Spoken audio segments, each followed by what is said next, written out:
ओम नमः शिवाय। हर हर महादेव। ओम नमः शिवाय। हर हर महादेव। शिव पुराण की उमा संहिता के अध्याय में हम संपूर्ण देवताओं के तेज से देवी का महालक्ष्मी रूप में अवतार और उनके द्वारा महिषासुर की वध की कथा को सुनेंगे।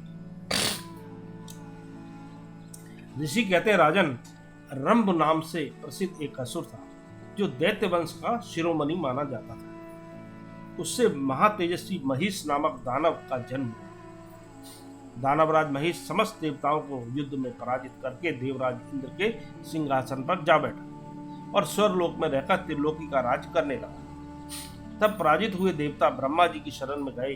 ब्रह्मा जी भी उन सबको साथ ले उस स्थान पर गए जहां भगवान शिव और विष्णु विराजमान थे। वहां पहुंचकर सब देवताओं ने शिव और केशव को नमस्कार किया तथा अपना सब वृतांत यथार्थ रूप से ब्यौरे पर वार कह सुनाया। ये बोले, भगवान, दुरात्मा महिषासुर ने हम सबको सम्रांगन में जीतकर स्वर्गलोक से निकाल दिया है, इसलिए हम इस मृत्यु लोक में भटक रहे हैं और कहीं भी हमें शांति नहीं मिल रही है। उस असुर ने इंद्र आदि देवताओं की कौन कौन सी दुर्दशा नहीं की है? सूर्य, चंद्रमा, वरुण, कुबेर, यम, इंद्र, अग्नि, वायु, गंधर्व, विद्याधर और चारण, इन सबके तथा अन्य लोगों के भी जो कर्तव्य कर्म है उन सबको वह पापात्मा असुर स्वयं ही करता है। उसे दैत्य पक्ष को अभय दान कर दिया है, इसलिए हम सब देवता आपकी शरण में आए हैं। आप दोनों हमारी रक्षा करें और उस असुर के वध का उपाय शीघ्र ही सोचें, क्योंकि आप दोनों ऐसा करने में समर्थ हैं। देवताओं की यह बात सुनकर भगवान शिव और विष्णु अत्यंत क्रोध किया। देवताओं की यह बात सुनकर भगवान शिव और विष्णु ने अत्यंत क्रोध किया। रोष के मारे उनके नेत्र घूमने लगे। तब अत्यंत क्रोध से भरे हुए भगवान शिव और विष्णु के मुख से तथा अन्य देवताओं के शरीर से तेज प्रकट हुआ। तेज का वह महान पुंज अत्यंत प्रज्वलित हो दसों दिशाओं में प्रकाशित हो उठा। दुर्गा जी के ध्यान में लगे हुए सब देवताओं ने उस तेज को प्रत्यक्ष देखा। संपूर्ण देवताओं के शरीरों से निकला हुआ वह अत्यंत भीषण तेज एकत्र हो एक नारी के रूप में परिणत हो गया। वह नारी साक्षात महिषमर्दिनी देवी थी। उनका प्रकाशमान मुख भगवान शिव के तेज से प्रकट हुआ था। भुजाएं विष्णु के तेज से उत्पन्न हुई थी। ये यमराज के तेज से आविर्भूत हुए थे। उनके द्वारा स्तन चंद्रमा के तेज से प्रकट हुए थे। कटी भाग इंद्र के तेज से तथा जंगा और उरु वरुण के तेज से पैदा हुए थे। पृथ्वी के तेज से नितंब का और ब्रह्मा जी के तेज से दोनों चरणों का आविर्भाव हुआ था।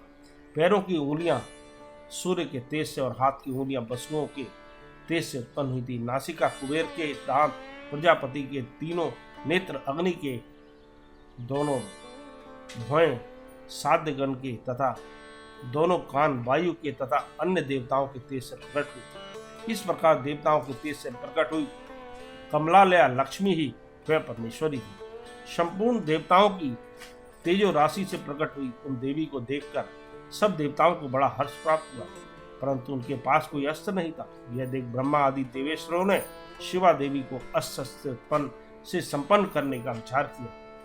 तब महेश्वर ने महेश्वरी को शूल समर्पित किया।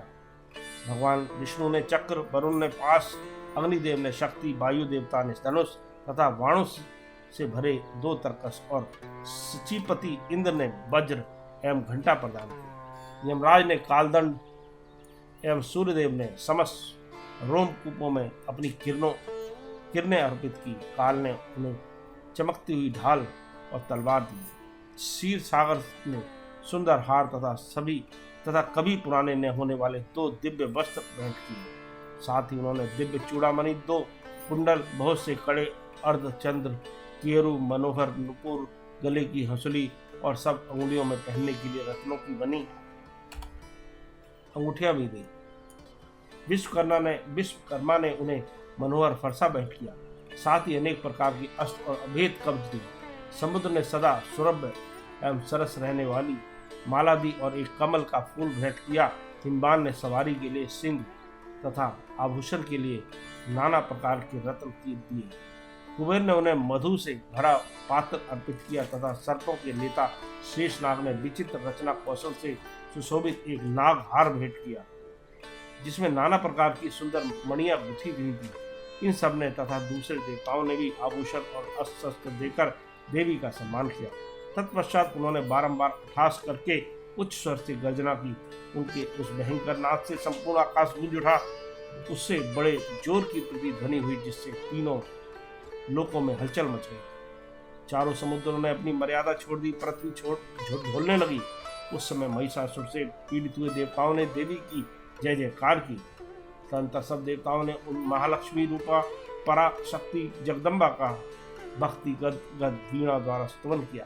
संपूर्ण त्रिलोकी की को क्षोभग्रस्त देख देव बैरी दैत्य अपनी समस्त सेना को कवच आदि से सुसज्जित कर हाथों में हथियार ले सहसा उठ खड़े हुए। रोष से भरा हुआ महिषासुर भी उस सब की और लक्ष्य करके दौड़ा और आगे पहुंचकर उसने देवी को देखा, जो अपनी प्रभा से तीनों लोगों को रोष से भरा हुआ महिषासुर भी उस सब की ओर लक्ष्य करके दौड़ा और आगे पहुंचकर उसने देवी को देखा, जो अपनी प्रभा से तीनों लोगों को प्रकाशित कर रही थी। उस समय महिषासुर के द्वारा पालित करोड़ों शस्त्रधारी महावीर आ पहुंचे। चिछुर, चामर, उदग्र, कराल, उद्गत, बाष्कल, ताम्र, उग्रास्त, उग्र वीर्य, बिडाल, अंधक, दुर्धर,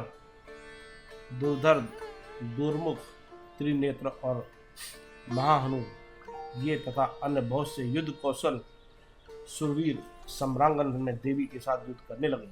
ये सब के सब अस्त्र शस्त्रों की विद्या में पारंगत थे। इस प्रकार देवी और दैत्यगण दोनों परस्पर जूझने लगे। उनका वह भीषण समय मार काट में ही बीतने लगा। इस तरह भयानक युद्ध होने के बाद महिषासुर देवी के साथ माया युद्ध करने लगा। तब देवी ने कहा, वे मूढ़, तेरी बुद्धि मारी गई है, तू व्यर्थ हट क्यों करता है? तीनों लोकों में कोई भी असुर युद्ध में मेरे सामने टिक नहीं सकते।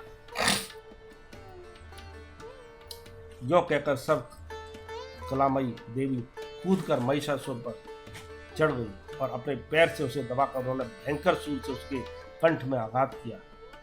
उनके पैर से दबा होने पर भी महिषासुर अपने मुख से दूसरे रूप में बाहर निकलने लगा। अभी आधे शरीर ही वह बाहर निकल नहीं पाया था कि देवी ने अपने प्रभाव से उसे रोक दिया। आधा निकला होने पर भी वह महाअधम दैत्य देवी के साथ युद्ध करने लगा। तब देवी ने बहुत बड़ी तलवार से उसका सिर काटकर उस असुर को धराशायी कर दिया। फिर तो उसके सैनिक गण हाय हाय करके नीचे मुख किए भयभीत हो रणभूमि से भागने और त्राही त्राही की बात करने लगे। उस समय इंद्र आदि सब देवताओं ने देवी की स्तुति की, गंधर्व गीत गाने लगे और अप्सराएं नृत्य करने लगी।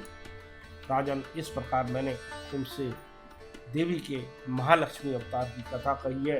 अब तुम सुस्थित चित्त से सरस्वती के प्रादुर्भाव का प्रसंग सुनो। इस प्रकार उमा संहिता के इस अध्याय का समापन होता है। ओम नमः शिवाय। हर हर महादेव।